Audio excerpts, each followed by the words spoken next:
اسے حاجت ہو، بلکہ تمام چیزوں کا خالق و مالک صرف وہی ہے، سب کا مدبر و مقدر وہی ہے، اسی کی مشیت تمام مخلوق میں چلتی ہے، وہ وحدہ لا شریک ہے، نہ اس کی کسی سے بھائی بندی ہے، نہ وہ کسی کی مدد کا طالب ہے، تو ہر وقت اسی کی عظمت، جلالت، کبریائی، بڑائی اور بزرگی بیان کرتا رہے، اور مشرکین جو تہمتیں اس پر باندھتے ہیں تو ان سے اس کی ذات کی بزرگی، بڑائی اور پاکیزگی بیان کرتا رہے۔ ناظرین، اب ہم جان لیتے ہیں کہ آپ نے کیا وظیفہ پڑھنا ہے، کیسے پڑھنا ہے۔ ناظرین، آج کے دن کسی بھی نماز کے بعد کسی بھی وقت جب جہاں جیسے آپ کو وقت مل جائے، باوضو مصلی پر بیٹھ کر آپ نے سب سے پہلے نبی کریم صلی اللہ علیہ وسلم کی ذات مبارکہ پر درود پاک پڑھنا ہے۔ درود پاک آپ چاہیں تو مختصر والا یعنی صلی اللہ علیہ وسلم، صلی اللہ علیہ محمد پڑھ لیں، یہ صلی اللہ علیہ وآلہ وسلم پڑھ لیں، لیکن یاد رہے کہ اگر آپ درود ابراہیمی پڑھتے ہیں تو یہ زیادہ فضیلت اور زیادہ افضل ہے۔ اللہم صلی علی محمد وعلی آل محمد کما صلیت علی ابراہیم وعلی آل ابراہیم انک حمید مجید۔ اللہم بارک علی محمد وعلی آل محمد کما بارکت علی ابراہیم وعلی آل ابراہیم انک حمید مجید۔ درود پاک پڑھنے کے بعد آپ نے سب سے پہلے اپنے خاص مقصد کی نیت کرنی ہے، اور جب آپ نیت کر لیں تو فوری طور پر آپ نے اعوذ باللہ من الشیطان الرجیم اور بسم اللہ الرحمن الرحیم پڑھ کر وظیفے کا آغاز کرنا ہے۔ اور سب سے پہلے نمبر پر جو وظیفہ پڑھنا ہے وہ وظیفہ ہے یا مسبب الاسباب۔ یا مسبب الاسباب کا مطلب ہے اے اسباب پیدا کرنے والی ذات، اگر آپ بے روزگار ہیں، روزگار کے لیے اسباب بن جائیں گے، اگر آپ کا کاروبار بالکل ٹھپ ہو چکا ہے، یا مسبب الاسباب پڑھنے سے آپ کا کاروبار انشاءاللہ ترقی اور عروج پر پہنچ جائے گا، یا آپ کا جو بھی مقصد ہے تو وہ انشاءاللہ یا مسبب الاسباب کے اس وظیفے سے پورا ہو جائے گا۔ ناظرین، یہ وظیفہ یا مسبب الاسباب آپ نے اپنے دائیں ہاتھ کی انگلیوں پر یا تسبیح کے دانوں پر صرف 21 بار پڑھنا ہے۔ یا مسبب الاسباب 21 بار پڑھنے کے بعد آپ نے دوسرے نمبر پر جو وظیفہ پڑھنا ہے، اس وظیفے کو آپ نے اپنی زندگی میں بہت بار پڑھا ہوگا، بڑا آسان سا اور چھوٹا سا وظیفہ ہے۔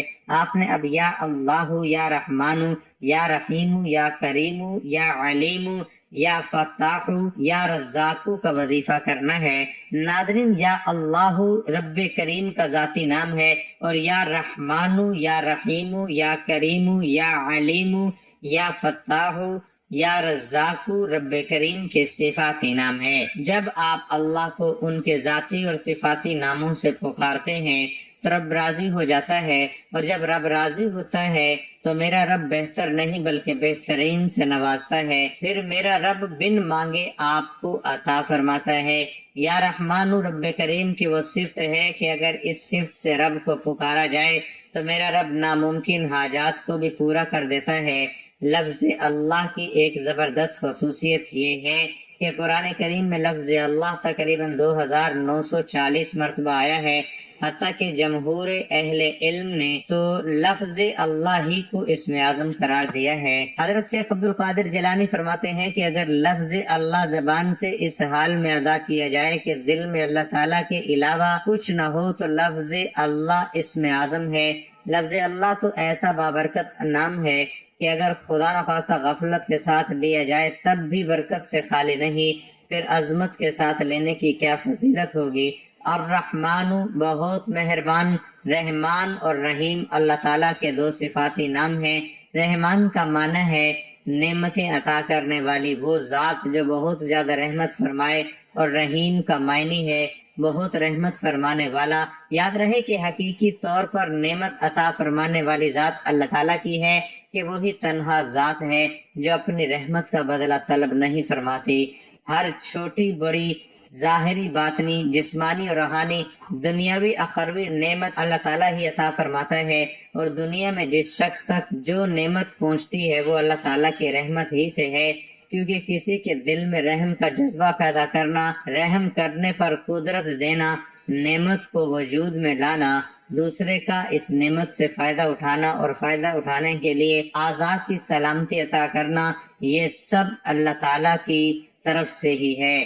یا علیم جاننے والی ذات، علیم وہ ذات ہے جو ہر چیز کے اول و آخر، ظاہر و باطن، ماضی حال اور مستقبل ذرہ ذرہ حالات سے پورے طور پر آگاہ۔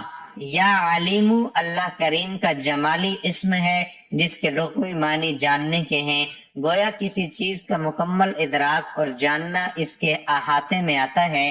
اللہ تعالیٰ کو کائنات کے ذرے ذرے کا علم ہے، لہذا صرف اللہ ہی علیم ہو سکتا ہے۔ الفتاح اللہ تعالیٰ کے صفاتی ناموں میں سے ایک نام ہے۔ الفتاح کے معنی ہے فتح دینے والا، مشکل کشا، وہ ذات جس کی مہربانی سے ہر شے کھل جاتی ہے۔ اللہ تعالیٰ نے فرمایا، ترجمہ، اے محمد صلی اللہ علیہ وسلم تو کہہ دے میرا رب ہمیں اکٹھا کر دے گا، پھر ہمارے درمیان حق کے ساتھ فیصلے کرے گا، اور وہ مشکل کشا جاننے والا ہے۔ الفتاح وہ ہے جو اپنے بندوں کے درمیان اپنی شریعت اور اپنی تقدیر کے مطابق فیصلے کرتا ہے، اور وہی ہے جس نے اپنے لطف و مہربانی سے سچ بولنے والوں کی بصیرت و بصارت کھول دی، اور اپنی معرفت اور محبت کے لیے ان کے دلوں کو کھول دیا، اور اپنے بندوں کے لیے اپنی رحمت اور انواع و اقسام کے دروازے کھول دیے، اور وہی اہل باطل کے خلاف اہل حق اور ظالم کے خلاف مظلوم کی مدد کرتا ہے، جس کی رہنمائی سے ہر مشکل حل ہو جاتی ہے۔ کبھی تو مالک کو دشمنوں سے آزاد فرماتا ہے، اور کبھی آنکھوں کے دلوں سے پردے ہٹا کر زمین و آسمان اور غیب کی کنجیاں ان کے سامنے رکھ دیتا ہے۔ رزاق اللہ کا ایک نام ہے جو اللہ کے 99 صفت صفائی میں شامل ہوتے ہیں۔ یہ عربی زبان کا لفظ ہے جس کے معنی رزق دینے والا یا رزاق کو پہچاننے والے کے ہیں۔ اس نام کی بہت برکت ہے۔ سورۃ الحشر کے آخر میں بھی اپنے بہت سے نام اس نے بیان فرمائے ہیں۔ هو الذی لا الہ الا هو عالم الغیب والشہادہ هو الرحمن الرحیم هو اللہ الذی لا الہ الا هو اللہ الذی لا الہ الا هو الملک القدوس السلام المؤمن المحیمن العزیز الجبار المتکبر سبحان اللہ عما یشرکون هو اللہ الخالق البارئ المصور له الاسماء الحسنى یسبح له ما فی السماوات والارض وهو العزیز الحکیم۔ ایک مشرک نے نبی کریم صلی اللہ علیہ وسلم سے سجدے کی حالت میں یا رحمانو یا رحیمو سن کر کہا کہ لیجئے یہ موحد ہے، دو معبودوں کو پکارتے ہیں۔ اس پر یہ آیت اتری۔ ناظرین، یا مسبب الاسباب 21 بار پڑھنے کے بعد یا اللہ یا رحمان یا رحیم یا کریم یا علیم یا فتاح یا رزاق کا یہ وظیفہ آپ نے 100 بار پڑھنا ہے، یعنی ایک تسبیح پڑھنی ہے۔ یہ تسبیح پڑھ کر اللہ سے مانگ کر دیکھیے وہ ادھورے کام جو آج تک پورے نہیں ہو سکے، جن کو انسانی عقل کہتی ہے کہ یہ ناممکن ہے، وہ بھی انشاءاللہ آج پورے ہو جائیں گے۔ ناظرین، اور آخری نمبر پر قرآن پاک کی ایک سورت پڑھنی ہے۔ بہت ہی آسان اور چھوٹی سی سورت ہے، لیکن اس کے کمالات بہت زیادہ ہیں۔ آپ نے آخری نمبر پر سورت الکوثر پڑھنی ہے۔ بسم اللہ الرحمن الرحیم، انا اعطیناک الکوثر فصل لربک وانحر ان شانئک ھو الابتر۔ ناظرین، آپ نے آخری نمبر پر سورت کوثر کو صرف 7 بار پڑھنا ہے۔ جب آپ یہ سارے اعمال بتائے گئے طریقے اور ترتیب سے پڑھ لیں تو آخر میں ایک مرتبہ پھر سے درود پاک پڑھ لیجئے گا، وہی درود پاک جو آپ نے شروع میں پڑھا تھا۔